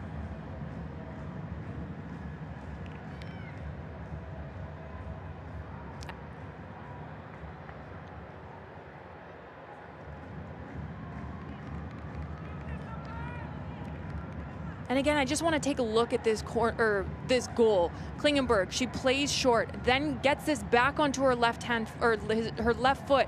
But what is so intelligent about Sophia Smith at such a young age is she, and another goal. And that one finds the corner, and now Portland with 3 on the scoreboard. And this is well deserved by Lindsay Horan. It doesn't matter how it goes in. Yes, it ricochets off her, but she's been absolutely fantastic all game long. She's played on both sides of the ball. She's done the defensive work. She's done the attacking work. She's been on the ends of assists. So I'm delighted for her. Sorry, we went back to look at another goal and we almost missed this one. Here, let's just take a look at the quick replay. Lindsay Horan adding another one here as we take a look back. And I'm not sure what Utah is doing here. You have a high press of Portland. You have both strikers on the edge of the box. You drop 3 through, and you have Lindsay Horan coming through on your player on top of the box. Don't play that ball. Go long, avoid pressure, collect seconds in the midfield. You need to start thinking longer picture. You're down 2-0. Stop playing the short game. Go long, get bodies in behind, start making this Portland retreat a little bit. We saw a miscue earlier by Abby Smith. Unfortunately, that one not helping her cause, and Utah Royals as Lindsay Horan in the right spot on that high press to get the ball off her body and in for the 3rd goal. You'll take them any way you can get them, but right now, Portland clearly in control in this one. And it's not even being in the right spot. It's just the intelligence of her to know, we're high pressing here. We're 3 against 3. I'm going to press this. It's a sloppy back pass, and she just gets her body in front of it. It's absolutely intelligent from Lindsay Horan. Vero. And Vero knocked over, draws the whistle, and set piece chance here for Utah Royals as they look for their first goal.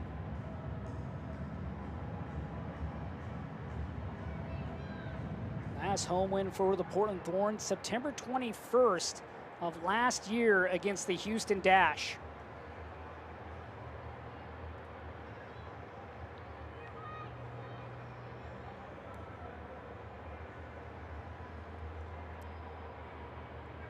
Vero and Labonta talking things over, and now just about to get our go-ahead.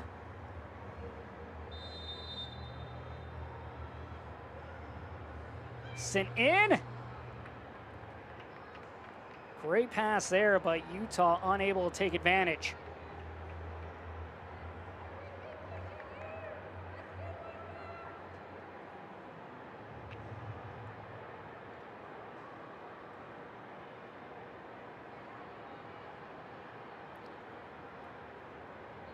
for Eckerstrom. Just the one save in this game. She had a quiet first half. She's seen chances from Utah in the second, but just one on target. As Bowen flicks this up to Vero. Labonta. Labonta was looking for either Ship or Ratcliffe, but neither one near the ball.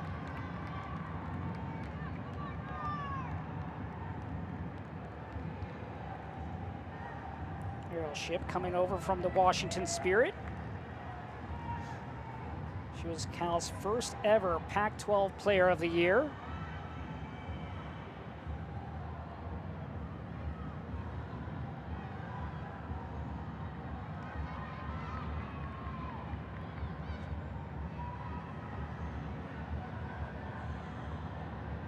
Through ball to Smith. Smith. Still in control and off of ball. The follow-up by Lucy. Lucy with a great look there, going far post. Just unable to get it there as it found its way left of the frame. Tyler Lucy also has the latest goal in Thorns history.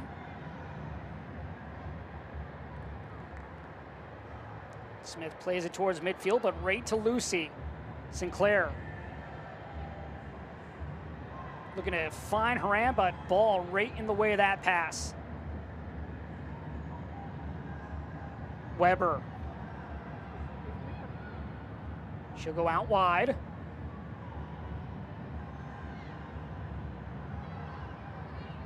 Vero.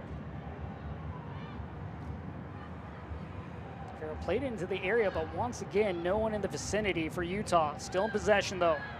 Diallo.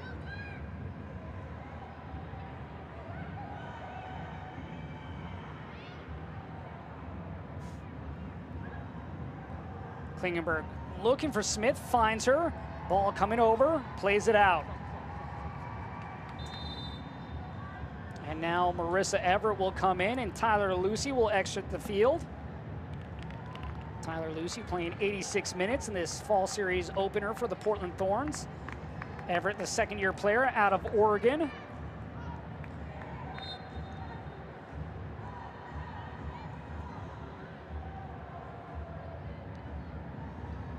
Portland has now used all 5 of their subs.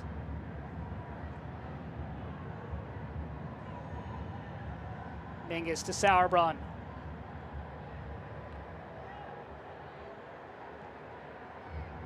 Rodriguez. Vero goes out wide. Falling down was Seiler. And then coming back was Pogarsh. And let's see where this is called. And we're going to have a yellow card. Risa Strom-Okimoto was a player that went down for Utah. I think this is going to be just outside the area.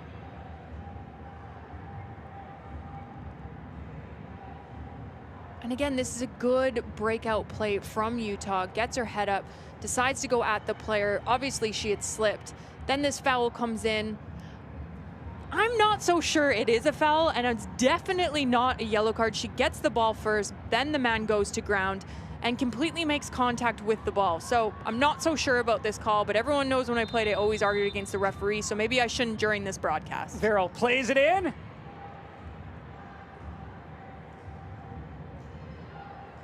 Great chance there on that set piece just outside of the 18, but headed away once again by Portland.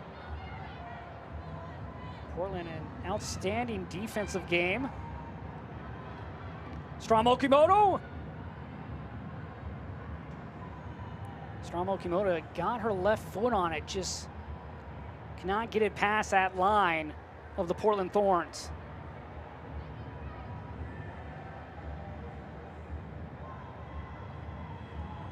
Vero, always so dangerous, chips and then flicked on. Sauerbrunn will play it towards the touchline.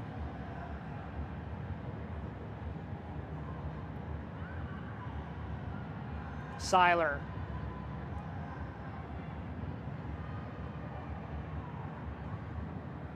Sinclair goes out wide. Everett passes midfield. Back to Sinclair. Horan. Little space to work with. Right foot ball takes a ricochet and scooped up by Abby Smith.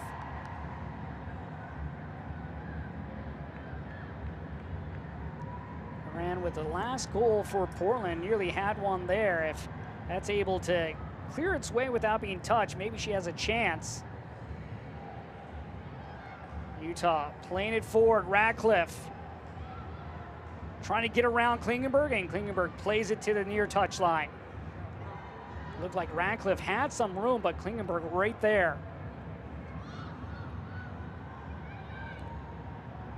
Ball gets around Smith. Bowen. Headed away by Sauerbrunn. Utah looking for that first goal, looking to come away with something positive in this game. It's been a frustrating day for Utah Royals FC.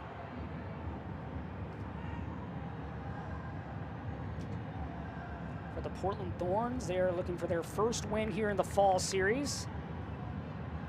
And they spent the last 9 days practicing indoors because of the poor air quality. I feel like they need to continue to stay indoors. They've been absolutely superb today. And you look at where they were training. In my head, I was envisioning one of those ones where the air is in, like one of those bubble ones that's almost an 11v11 pitch, still feels a little bit enclosed. They were in a hockey arena with turf laid down. Here's a chance for Smith. Left-footed ball, and that one punched away by Abby Smith. And again, who does it come from? And I know I've been saying her name a lot, but it's Lindsay Horan. Gets her head up, realizes the back line is absolutely all over the place, but it's a fantastic run from Rocky Rodriguez and Sophia Smith. Sophia Smith nearly with her second goal, as Katie Bowen is the injured Royal player down on the field. Katie Bowen slow to get up. She was the youngest player to represent the country of New Zealand. Has played in 3 World Cups. Bowen, a graduate of North Carolina. Began her career with FCKC before they came over and became Utah Royals FC.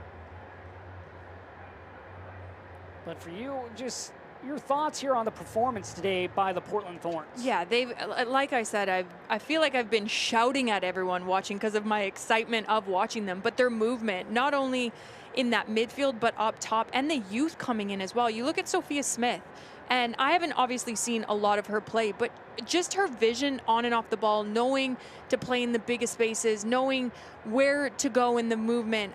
Rocky Rodriguez has absolutely been fantastic. Angela Salem, for me, was the man of the match in this game. It's a toss-up between her and Lindsay Horan, but just their movement in that midfield unit when they're playing a diamond. If Angela Salem stepped up, Lindsay Horan would slot in. Rocky Rodriguez would intertwine with Christine Sinclair, and Christine Sinclair changing her game as well. Known to kind of be almost that false 9, but we've seen numerous times picking her times when to run channel side, when to open up this back line.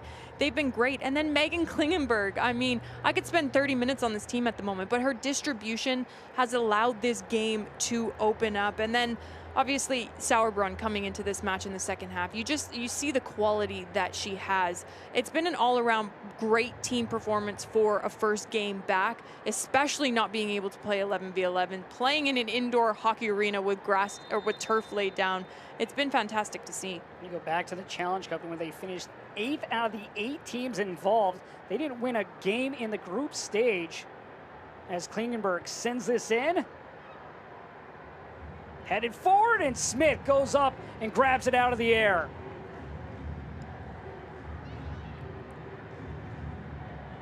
Smith denying the 4th goal for Portland there as she went up to grab that one. Everett. Throw here once again for the Portland Thorns. And Utah, it's just been a little bit too little, too late. It took them far too long to figure out the midfield of Portland. Having someone sit on Angela Salem, then obviously Angela Salem exited the game, and then they brought on Vero at halftime. I think she needed to start this match. She's completely changed the dynamic of the game, but Utah, they needed to know when can they pick their moments to go forward and press this team? When do I need to sit back? When do I have to keep them on one side of the pitch? It was far too easy for them to switch out through the defensive midfielder of Angela Salem.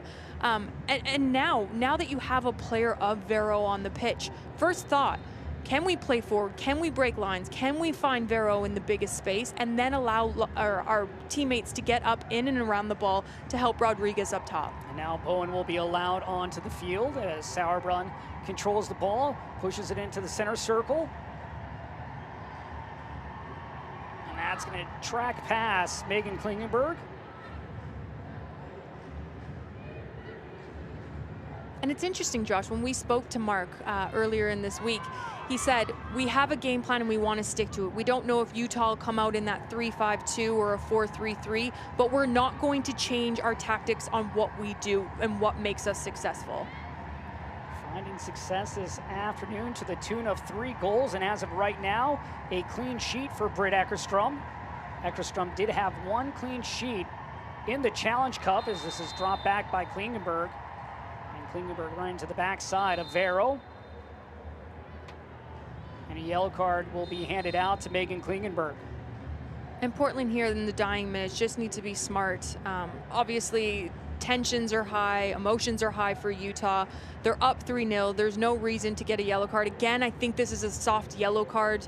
I don't think there was any ill intent. She wasn't in on a breakaway. But Portland, just be smart. Don't pick up silly yellow cards. You're up 3-0 at the moment. Second yellow card to the Portland Thorns. The first one going to Madison Pogarsh.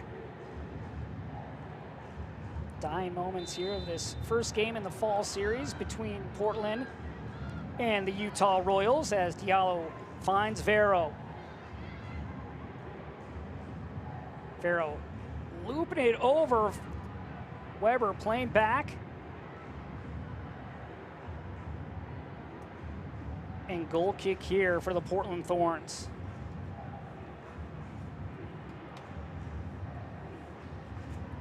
For the Portland Thorns up next, they will take on OL Reign in that postponed game, which will take place Wednesday, September 30th. Meanwhile, for Utah Royals FC Saturday, they will take on OL Reign. That one will be at 3:30. So a short week for OL Reign. So this is dropped back. I should say after next week will be a short week. Diallo. Labonta. And Eckerstrom right there to grab the ball. Eckerstrom, she's been confident when she has had to come off her line to grab balls in the air. Seiler drops it back for Mingus. Rodriguez plays it wide to Pogarsh. And Portland will just let the final whistle blow as they will come out on top 3-0. Kaylin, your thoughts on the 90 minutes we just witnessed? Absolute domination from Portland. That's all I need to say with it. I mean, the scoreline speaks for itself. They were all over the pitch, both sides of the ball, defensively and in the attack. Well, Mark Parsons able to come out with a victory, back to the drawing board for Utah Royals FC as they fall 3-0 in this one. But we still have more to come for you as we will return with highlights from the full 90 in this one right here on Twitch.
Welcome back. The final at Providence Park. Portland 3, Utah 0, as we take a look back at the highlights from this one between these two clubs, as Portland was able to come out with their first victory here in the fall series coming against Utah Royals FC.